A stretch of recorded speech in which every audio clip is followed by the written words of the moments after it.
안녕하세요.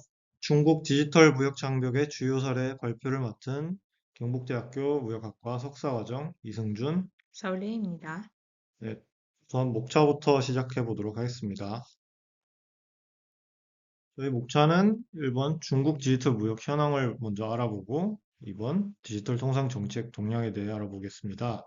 그리고 3번 중국 무역 장벽 주요 사례들을 알아본 뒤에 4번 결론 및 시사점을 발표하도록 하겠습니다. 먼저 중국 디지털 무역 현황입니다.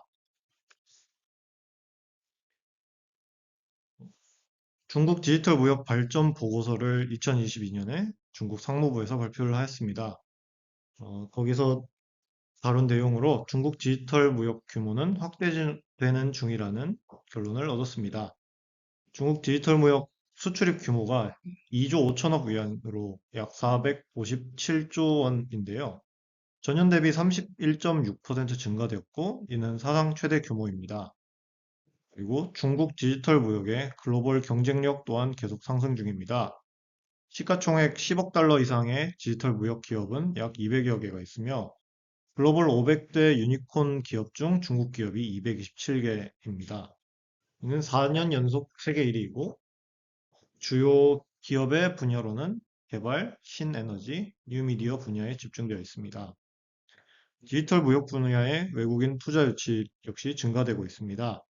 중국 첨단 기술 산업의 외국인 투자액은 전년 대비 28.3% 증가한 444억 9,500 위안으로 큰 규모로 증가를 하고 있고, 디지털 무역에 해당하는 분야의 외국인 투자 증가율 역시 전자통신 장비 제조 56.8%, 과학기술 성과 변환 서비스 35%, 정보 서비스 21.3%로 큰 분야를 차지하고 있습니다. 디지털 무역 관련 정책에 대해 알아보겠습니다. 중국의 디지털 무역 관련 정책은 디지털 무역 발전 확대를 촉진하는 것과 디지털 무역 확대로 인한 부작용을 최소화하는 이원화 트랙을 밟고 있습니다. 이를 위해서 디지털 무역에 관련된 여러 법률과 규정을 마련하는 한편 개인정보 보호와 데이터 유출 방지를 위한 정책 역시 마련하고 있습니다. 아래 표에 이제 네 가지 주요 정책이 저희가 조사한 정책입니다. 그리고 중국은 큰 나라이다 보니 지방 정부별로 디지털 무역 현황을 조금 정리를 해보았습니다. 중국 정부는 각 지역 특성에 맞는 디지털 무역 발전을 위해 노력하고 있습니다. 각 지방 정부는 각자의 디지털 무역 발전 단계를 조사하여서 그에 따른 발전 방향을 마련하여 정책을 추진하는 정책을 펼치고 있습니다. 각 지역의 환경에 맞게 디지털 무역 생태계를 조성하는 것으로 이런 플랜을 제시하고 있습니다. 단계는 세 가지로 구분되어 있는데 디지털 무역 선도 역할, 디지털 무역 잠재력 우수 역할, 그리고 디지털 무역 육성 역할 이렇게 세 가지로 분류가 되어서 각 지역을 하등화해서 발전 방향을 수립하고 있습니다. 자세한 내용은 아래 표를 참조하시기 바랍니다. 두 번째로 디지털 통상 정책 동향에 대해 알아보겠습니다. 중국의 경우 데이터 3법이라는 법들을 주도로 하여 중국의 디지털 통상 정책을 마련하고 있습니다. 그중 중국의 디지털 통상 정책을 가장 잘 보여줄 수 있는 것으로 만리 방화벽을 들 수 있습니다. 만리 방화벽은 외국 IP 주소와 URL에 대한 접근을 통제하여서 외국 기업의 무역, 투자 활동을 제한하는 정책을 의미합니다. 전 세계 1000개 정도의 주요 웹사이트와 소셜미디어 중에서 170여 개가 중국에서 차단이 되어 있습니다. 대표적으로 유튜브, 페이스북, 왓츠앱, 트위터, 구글, 아마존 등이 있습니다. 어, 이 만리 방화벽의 목적은 해외 플랫폼에 대한 자국민 서비스 접근을 제한하면서 그로 인해서 바이두, 텐센트, 알리바바와 같은 중국 플랫폼 기업들을 급성장시키는 데 있습니다. 또 저희가 짚고 넘어가야 될 게 사이버 주권이라는 개념입니다. 네트워크 또는 인터넷에 대한 공공 정책 수립 권한은 온전히 개별 국가에 있다는 것을 의미하고 이를 위해서는 외부로부터 간섭이 없어야 되면서 국가별로 자주적인 네트워크 발전 방식 및 관리 모델을 인정하는 것을 요구합니다. 중국 내 국가안보 및 질서 유지에 대한 법 집행을 강화하고 중국 사이버 보안 능력 강화를 위해 데이터의 이동 및 서버의 위치를 제한하고 중국 내 수집, 생산 및 가공된 개인정보와 중요 데이터, 핵심 정보 기반 시설에 대해서 중점적인 보호를 요구합니다. 그리고 데이터는 원칙적으로 중국 내 저장 또는 위치하는 것을 중국 정부에서 요구하고 있습니다. 중국 데이터 3법에 대해 알아보겠습니다. 첫 번째, 네트워크 안전법. 두 번째, 데이터 안전법. 세 번째, 개인정보 보호법입니다. 네트워크 안전법은 사이버 보안법으로도 알려져 있는데 중국 내 네트워크의 설치, 운영, 유지 보수 및 네트워크 안전에 대한 관리 감독에 대한 내용을 담고 있습니다. 데이터 안전법은 중국 내외에서 진행되는 데이터 처리 및 안전 감독에 대한 내용을 담고 있습니다. 개인정보 보호법은 중국 내에서 자연인의 개인정보의 처리 활동 및 중국 밖에서의 중국 내 자연인의 개인정보에 대한 처리 활동에 대한 내용을 담고 있습니다. 그 각 법령의 구조나 연관관계에 대해서는 오른쪽 그림을 참조하시면 될 것 같습니다. 먼저 네트워크 안전법에 대해 알아보겠습니다. 사이버 보안법으로 2017년에 시행이 되었습니다. 그 목적은 인터넷 주권과 국가안전 유지, 그리고 국민과 법인의 권익을 보호하는 것과 중국 내에서 데이터를 수집, 운영, 유지하는 내외국 기업을 대상으로 하는 법안입니다. 주요 내용으로는 보안 등급 보호제도, 죄송합니다. 보안 등급 보호제도, 핵심 정보 인프라 보안, 개인정보 보호, 그리고 소스 코드 공개입니다. 이 중에서 가장 중요시되는 게 소스 코드 공개입니다. 디지털 재화나 서비스의 설계도인 소스 코드를 이제 중국 정부에 공개를 하는 정책인데 이로 인해서 다양한 지각 변동이 발생하기도 하였습니다. 네트워크 안전법에 대해서는 중국의 개인정보 보호 감독기구인 국가인터넷정보판공실이 개인정보를 불법 수집한 105개의 플랫폼의 명단을 공개하고 15일 이내 모든 지적사항에 대한 시정을 요구하였습니다. 이를 바탕으로 예측컨대 향후 중국 내 개인정보 보호 강도가 더욱 높아질 것으로 예상이 됩니다. 또한 사업자들이 이행하여야 하는 의무사항의 증대, 그리고 법 위반에 대한 제재의 수위가 한층 강화될 것으로 예측이 되고 있습니다. 이로 인해서 개인정보 관련 업무에 더 많은 시간, 인력, 비용을 투입할 필요가 있습니다. 다음으로 데이터 안전법입니다.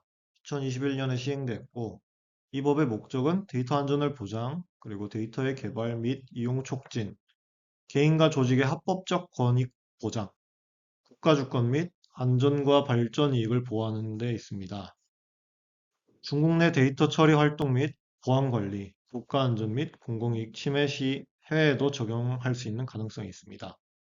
이 법의 주요 내용으로는 데이터 등급 분류 및 국가 안전 심사, 데이터 관련 물품 수출 통제, 데이터 보안 관리 제도, 그리고 모니터링 강화 및 중요 데이터 국내 보존이 있습니다. 중국 내에서 생산되거나 중국의 자국민에 대한 데이터를 이제 중국 내에서 처리하고 보존하는 것이 주요 요지입니다. 사업자는 지역별 그리고 업종별 데이터의 처리에 대한 관리 감독 의무가 좀 부담이 커지게 되었고 영업 과정에서 데이터를 처리하는 행위에까지 직간접적으로 영향을 주는 법으로 볼 수가 있습니다. 마지막으로 개인정보보호법입니다. 2022년에 시행이 되었고 이 법의 목적은 빅테크 기업의 데이터 보안 필요성에 따라 데이터 보안 관련 관리 감독 정책을 시행하는 것입니다. 개인정보 보호를 강화하기 위한 법적 토대 마련에 또 의미가 있습니다. 주요 내용으로는 개인정보 수집 위반 등에 대한 규제 조치를 주요 담고 있습니다. 세부적으로 개인정보 처리 원칙, 개인정보 역외 이전, 그리고 온라인 플랫폼 규제에 대한 내용을 담고 있습니다. 개인정보 보호법에 대한 평가 및 전망으로 다양한 법률에 산재되어 있던 개인정보에 관한 규제 내용을 종합한 최초의 법률이므로 의미가 있습니다. 그리고 사이버법 보장 체계를 재정비하고 개인정보 보호를 강화하여 시장 질서를 확립한 데 또 의미가 있습니다. 그리고 EU GDPR과 유사하지만 좀 더 스트릭트하게 미성년자 연령 규정과 민감 개인정보 범위, 그리고 정보 보존 연한, 공공 안전을 위한 개인정보 활용 조항 등이 포함되어서 좀 더 엄격한 법으로 볼 수가 있습니다. 다음으로 알아볼 것은 외국인 투자 네거티브 리스트입니다. 2017년에 시행이 돼서 2019년, 20년, 21년 순차적으로 개정이 되고 있습니다. 중국 대외개방 확대 조치의 일환으로서 리스트에 명시된 외국인 투자 제한 및 금지 분야 외에는 투자 개방을 모두 확대하는 의미를 가지고 있습니다. 2024년판은 현재 시행 중인 2021년판 대비 축소되었으나 디지털 무역과 관련된 항목은 유지되고 있습니다.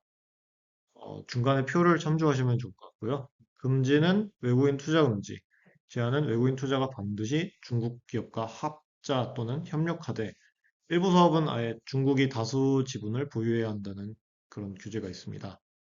그렇다고 이런 네거티브 리스트가 있다고 해서 리스트에 명시되지 않은 분야에 대해서 외국인 투자가 또 자유롭게 투자될 수 있는 것은 아니라는 또 특이점이 있습니다. 그리고 앞서 저희가 본 데이터 3법을 아우를 수 있는 대외무역법이 있습니다. 1994년부터 시행이 돼서 2004년, 16년, 22년에 개정이 되었습니다. 중국 대외교역 전반에 적용되는 기본적인 사항과 일반 원칙에 대한 수출 관리 기본법으로 서비스 무역과 디지털 무역 촉진 관련 조항을 최근에 추가를 하여서 국제 통상 환경 변화와 같은 법제도 개혁이 골자입니다.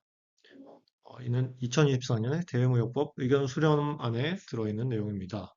아래표 개인 제60조, 61조, 63조의 내용을 참조하시기 바랍니다. 향후 외국 기업의 R&D 센터 설립 지원 등 과학기술 분야의 대중 투자 유치를 확대하고 서비스업 개방과 서비스 무역 장벽 완화를 추진할 것으로 이 법안에서 예상을 할 수가 있습니다.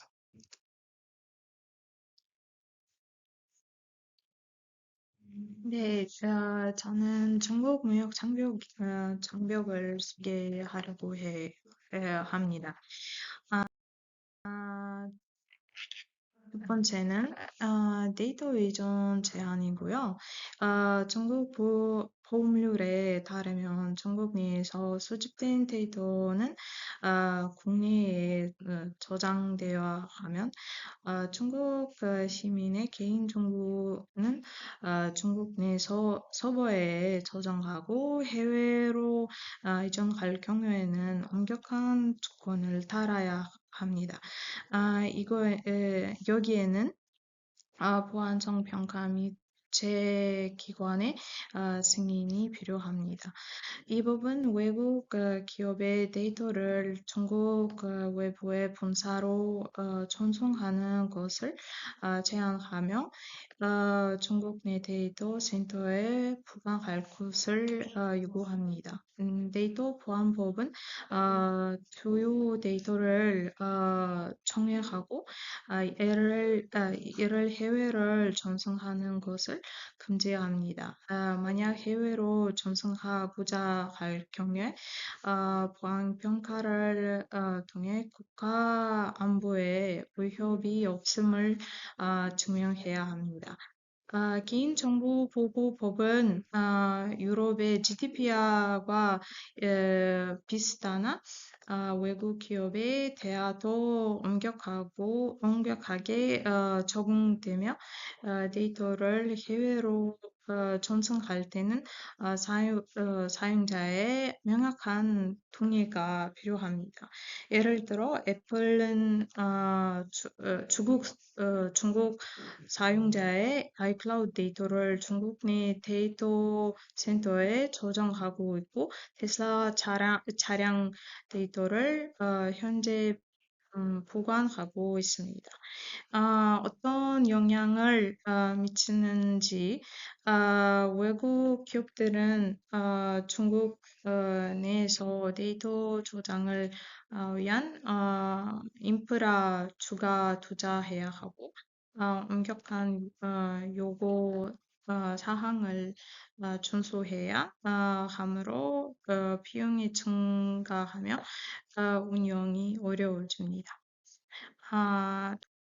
두 번째는 cyber security and trusted technology requirement이라는데, 외국 기술 기업들은 중국에서 사업을 수행하고 위해 신뢰할 수 있는 기준으로 충족해야 하며, 경우에 따라 소스 코드를 공개하여 보안 평가를 받아야 합니다.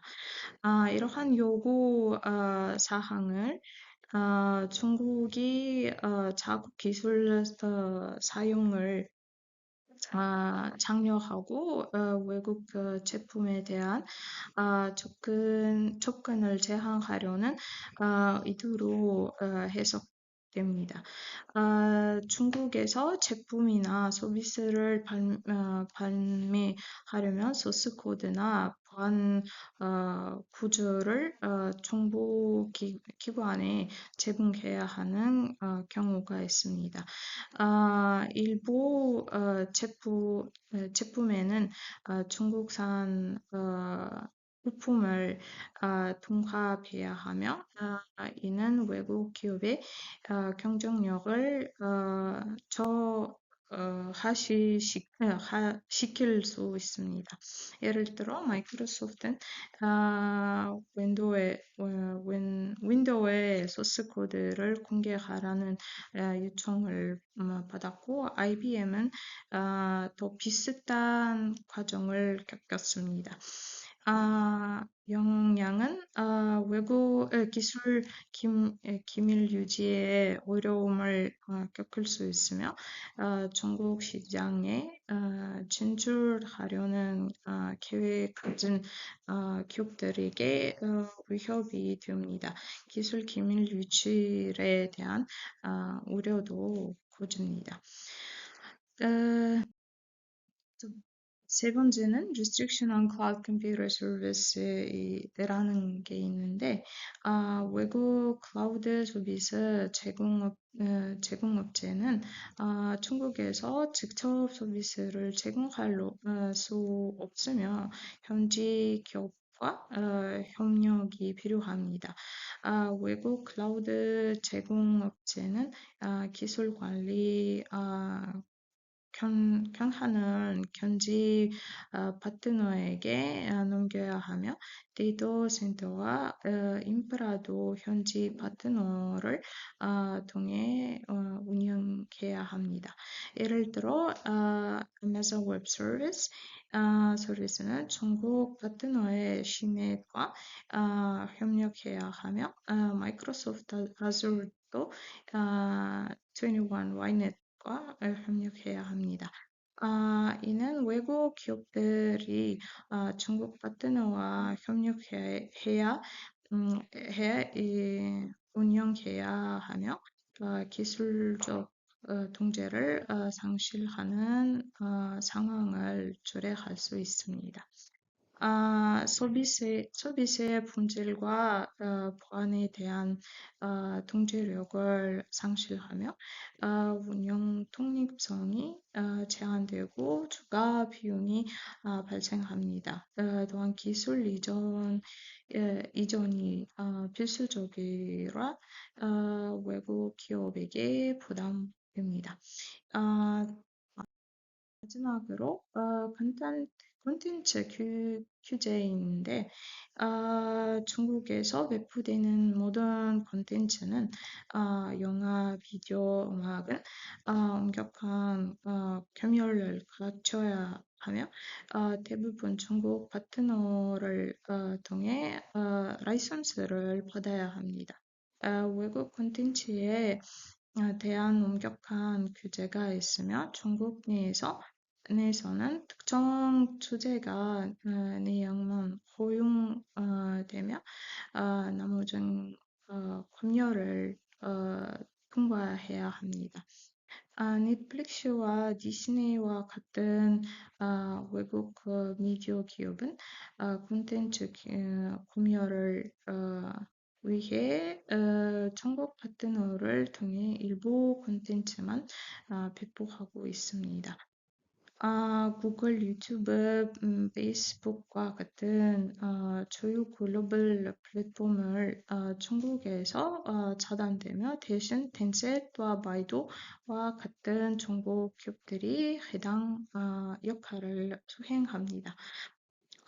콘텐츠 검열과 제한으로 위한 외국 기업의 시장 접근이 어려워지면 현지 파트너와 협력이 필수적입니다. 콘텐츠 변경과 관련한 비용이 증가하고 경쟁력이 제한됩니다. 결론적으로